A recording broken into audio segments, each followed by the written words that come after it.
Today on the MacSog Adventure International, we cover part 1 of this guy's bigger brother, the G.I. Joe Project Mammoth. Let's get started. MacSog. Alright guys, so this is how we're going to start this video series. And as you can see here, these are going to be the transmission and axle system that I will be using for the Mammoth. And these are just basically your standard transaxles for a Japanese RC kit called a Clodbuster. This includes the differential, the gears, and the electric motor, as you can see there. And it has these, it will have these, parts that will allow it to turn. Each of them, I sort of removed it from each one, but as you can see, there's one there, there's one set there. Okay, so that's going to allow the wheels to turn. It's pretty much like what I did here with the now famous Scarab that you guys probably seen.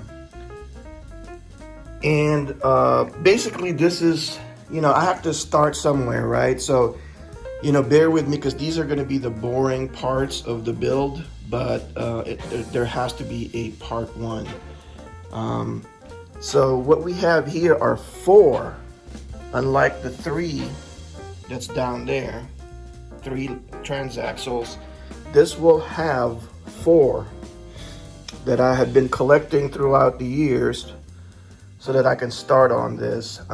It will have 4 Mabuchi 540 motors right there. So this is going to have an extreme amount of power, and that's the mock-up right there. Okay, these videos are kind of shot out of sequence because as you'll later find out in subsequent videos what I mean by that. But what's important is that I shoot these series of videos so that I have a build record of how the Mammoth will go from a mock-up like this to the final product, which will be something like the Scarab. So if you can see how that turned out, you can almost picture what's going to be happening here. All right, so not to make the video too boring, I'm going to tell you what I'm going to shoot for. Don't know if it's going to make it, but we'll see, right? You're basically along for the ride on this journey to build this monster. So what I'm planning on this part right here is, like, how in the world are they going to get out of that vehicle, right? So I'm planning on building like a frame that will go like over the canopy. It's pretty much going to be a clear canopy, but it's going to have a frame here, because what I want to do is to be able to have this tilt back, okay, to tilt back like that. And I want it to have like a strong looking frame that's believable, and it will hinge back here, okay? So it's something believable, like a steel, superstructure frame that will hold on to this, gigantic Lexan dome, and it will flip backwards. Now you're probably wondering, how in the world are you going to do that, Rob? Because this is in the way. Well, the plan is to have a rail system on the ladder frame chassis that will allow this to move forward first. It will slide back, okay, and then it will either tilt backwards or come to think of it now, see, we're on the same journey here, right? I can have it tilt forward, okay? But the reason why I wanted to have it on a rail where it would slide forward is because I plan to have the passengers back here be able to exit through here. There's going to be a clear, like a windshield type thing going here, so you could be able to see the passengers in there operating all kinds of instruments, okay?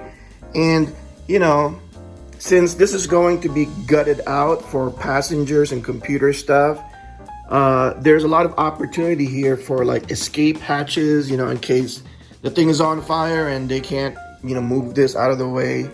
You know, we can have like escape hatches or whatever, you know, a lot of opportunities here. And in the back here, and this may spell it, I mean, this might cause it to be slightly longer, because I'm thinking of expanding this space a little so that I can fit this on a separate plate or a separate base similar to the rescue rig. I might just even actually get a really beat up roof from a rescue rig and just cut that section off so that it interfaces perfectly with that base, and just have it where it's in that gap right there. And that way this will have you know, a free space to pivot around completely, and it would look like it was built in there, okay?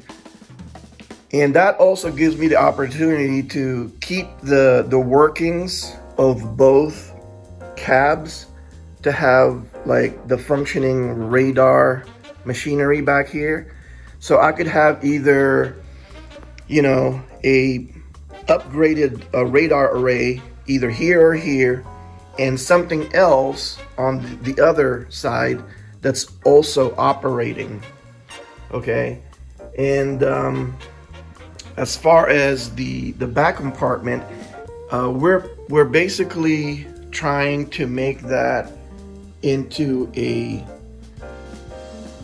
mobile support system, like on a standard one, but on steroids, you know, because being lifted up as it is, it's going to be higher off the ground. So what I'm planning on doing is having some sort of folding floor that will come out from here, that will slide out or fold out, so that there's a raised up platform where you can have the seats, so they can operate the computer system inside this rear cab. So that's the plan for that, and we'll see what we can pull off. But you know, I think I can. I can already see it in my head, so I'm almost sure I can get it done. You know, because what I had planned on this guy, I pretty much 90% or 95% was able to do. So I think it's quite possible. And of course, a lot of the systems in here is going to be done by remote too, where you're going to have lights, interior lights, exterior lights, roll bar lights of all kinds. And you know, we're going to be putting we're going to be covering these. I believe I still have some diamond plate styrene plastic that I can cover that with, and we can do you know, tools and whatnot, and maybe a step so that they can, you know, use it as a step here to get to another emergency or alternate entry point for the rear crew cab and stuff like that. And kind of like also what I did here, you can see the steps back there, okay? we're gonna put something like that here. And as for the crane, um, you know, that's very passable. If you ever put a GI Joe in that rescue basket, if you have a big gym rescue rig, you can see that it's very workable. You know, it's very convincing that they can. But I'm thinking, if it's possible, I'd like to have Mr. Jim Egner do a version of that basket where it's a little longer. I don't know. That's kind of, you know, because that's going to have to be up to Mr. Egner there if he's willing to do a little project like that for me. But as you can see there, I'm also planning on putting a some kind of holder or like a place to kind of strap down or hold down an extra rescue basket. You know, that's gonna go about right there. So who knows? I can still be able to put some kind of antenna array that will work here or something, you know. We'll see, right? But the plan is also all the computer stuff inside is gonna have lights and sound. You know, I'm gonna rebuild the entire interior. So instead of like cardboard, you know, you're gonna have an actual 3D, you know, sculpted. I don't 3D print, so everything will be styrene, plastic, you know. And if there's gonna be duplicates of anything, it'll have to be cast in resin, which is okay because this, you know, this isn't gonna be played with by an 8-year-old. Although I designed stuff so that it can be played with some, you know, reasonable amount of durability in it. Anyway, we're gonna retain this the fact that the pilot and the navigator have seats, but the actual seats in there are the original seats, and I plan to replace them with something lighter because, you know, with a project like this, any weight saving measure is going to be appreciated by the electric motors and the battery. Okay, because weight and rotating mass is the enemy of an RC project of this magnitude. So, you know, anywhere where you can shave, you know, ounces is good, because ounces equals pounds, you know, when you build it up and stack it up on each other. So, but anyway, moving on, this is going to be what I'm going to use for the chassis. So these are basically extruded aluminum that I bought from Lowe's, and this is actually what I used, or something similar to this is what I used for the Scarab. Well, to be more accurate, these parts right here is what I used this for the Scarab. But unlike the Scarab, where the cross members are solid round stock aluminum, this time I'm going to use something that's easier to cut and drill into, which is this aluminum plate, I guess, or piece. So I'm just going to cut small sections of it and use it as a cross member to stabilize the, you know, the movement of the chassis, so it doesn't flex as much as possible. And there's going to be a lot more aluminum pieces that's going to have to be, you know, engineered and built to stabilize the chassis even more. Because if you pick this up, this is heavy. This is very heavy.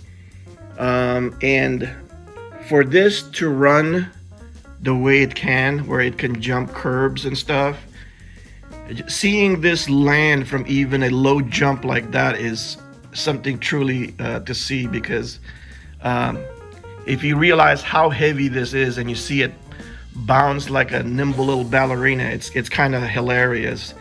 Because I can tell you right now, if if this thing ran into you running at full speed, you're probably gonna break something. And I don't mean just the RC model. So anyway, again, moving on. Right here is a lot of the other components that I've purchased for this. So these have, as you can see there, the shock absorbers. We're going to be seeing more of that as we build this thing. This thing is going to have two, not one, but two electronic speed controls that will go into one receiver. And these are very interesting. These are servo mounts, and these are it. So normally two axles will have one singular servo to turn all four wheels on a regular truck. But because it's the weight, I'm gonna opt for having each axle have its own steering servo. So we've got these plates that's gonna go one like that and bolt onto this metal structure here. Along with this is gonna be bolted there, and on this recess is gonna have its own servo. And I've also went ahead and purchased these huge heavy-duty servo savers. And for those of you that are not familiar with the RC hobby, these are going to, well, as the name says, save your servo, because a servo, when it's under power, will hold on to the position that you're having it to. And if something hits the tire, it's so strong that it will strip all the gears inside the servo. So instead of doing that, a servo saver basically will flex a little inside so that it won't force the gears to strip each other. So anyway, that's all I've got for now. Oh, hold on. Let's not be premature. We have here all the suspension link arms. So these are suspension, like trailing arms and stuff. So each of these will be on a set of these transaxles. And here, see, I've sort of started to put one on there. And not only that, but there's also two sets of, four sets of heavy-duty steering links. This will connect to the servo on each transaxle. So everything is, you can see how thick that is. That's going to be heavy-duty. So guys, this is not just for looks. This, when I build stuff, this is going to have performance in it as well, and durability. So because I know exactly what it took me to build that monster right there, and I had to go through trials and errors just to be able to make a giant monster like that to do what I wanted it to do. So I know that I can't be fooling around with this thing with anything less than heavy duty stuff all around. Also, if you notice here, these are ball bearings. So each of these transaxles, I've removed all of the bushings. Let's see, I'm going to show you guys what those bushings look like. So originally, these transaxles have bushings. So they look sort of like this. Predominantly they're plastic, but this is an example of a brass bushing. You have to lubricate that with a special silicone lubricant so that it moves freely. But you know, if you don't have ball bearings, you're gonna, you know, your run time is slightly shorter. But because everything is efficient through ball bearings, your run time is going to be significantly longer. So I've replaced everything that has ball bearings in here. There should be one here, so there's 4. And then inside the transaxle, there's a lot more ball bearings there that I replaced. Anyway, so now we can end this video. That is part 1 of our already long first coverage of the Mammoth build.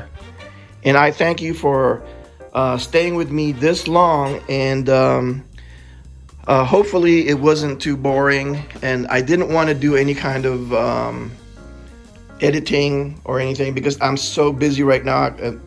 You know, I don't have any time to do a lot of things. Painting robots for my other toy business and whatnot. Anyway, guys, hope you can follow us along with this G.I. Joe Adventure Team Project Mammoth build. And until next time, guys, Maxog out.